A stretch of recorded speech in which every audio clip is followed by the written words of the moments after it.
तरी पण ही समज का घडलं ठाय ते नेमत पाहिजे.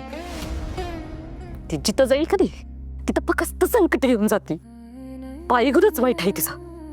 अपशकुने कुठली माया माया कसला विचार करतेस तू? हे असं शकून अपशकून पायगुण असं काही नसतं. हो पेंटर, मला ज्ञान पाजवू नका. मी त्या तिघींना ह्या घराच्या बाहेर हाकलून दिलंय. पुन्हा त्या तिघी जणी कवाच इथं येणार नाहीत. तरी बी तुम्हाला त्या तिघींना माझ्या विरोधात इथं आणायचं असेल ना, तर आधी माझ्या सत्याला आणा, माझ्या लेकराला आणा, माझ्या कोकराला या घरात आणा.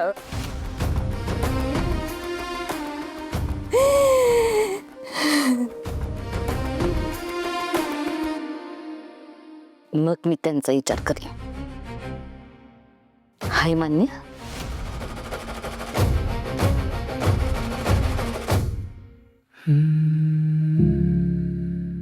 सत्यजितरावांनी घर जसं आधी होतं तसंच केलंय. त्यांनी आपल्यासाठी इतकं काय काय केलं, पण त्यांच्या उपकारांची परतफेड करायला आज ते आपल्या सोबत नाहीयेत. हाय ग, माझा अजून पण विश्वास बसत नाही.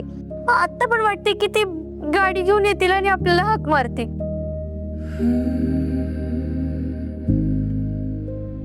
बरं चला आमरे, पसारा आवरू आणि जरा साफसफाई करून घेऊ. ठीक आहे, तू शांत हो, आराम कर. हा हा मी आवरतो आणि तुला हाक मारतो. थांब, मदत करते मी. अगं हा मी करतो. हे बघ, माझी आराम करायची इच्छा नाही. मी मदत करते दोघींना.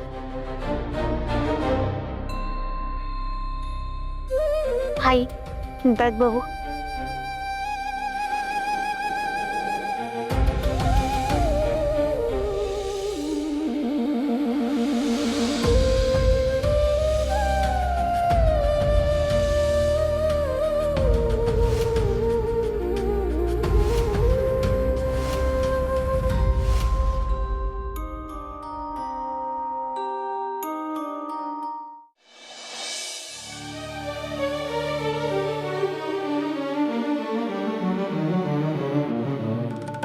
का सोडून गेला सत्य?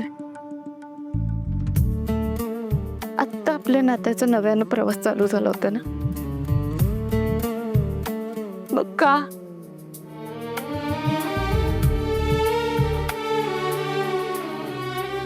परत ये ना सत्या, परत ये प्लीज. मला भांडायचंय तुझ्याशी, तुझ्या बरोबर फिरायचंय, या चिडक्या बिंब्याला त्रास द्यायचाय. सत्या ये ना परत प्लीज.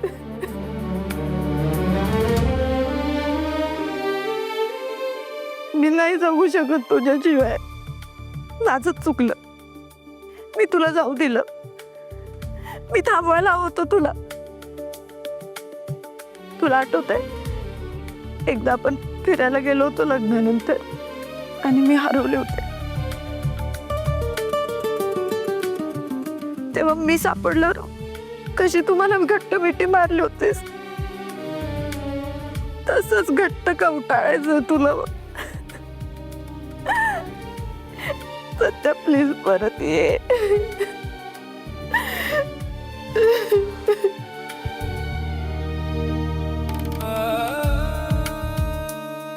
आपण घेऊ हे प्रेम नीट करू.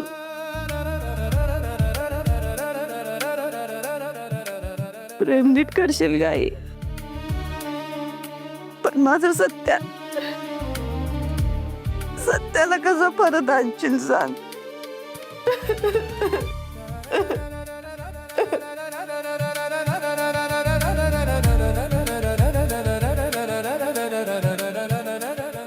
होणार, सगळं मनासारखं होणार. मनात इच्छा आणि विश्वास असेल तर दगडाला बी पाजर फुटणार, सुकलेल्या वेलीला नवीन पालवी फुटणार, गेलेलं सुख परतून येणार. कोणतरी साधू बाबा आलेत वाटतं बाहेर. मी बघून येते. तर मी बघते.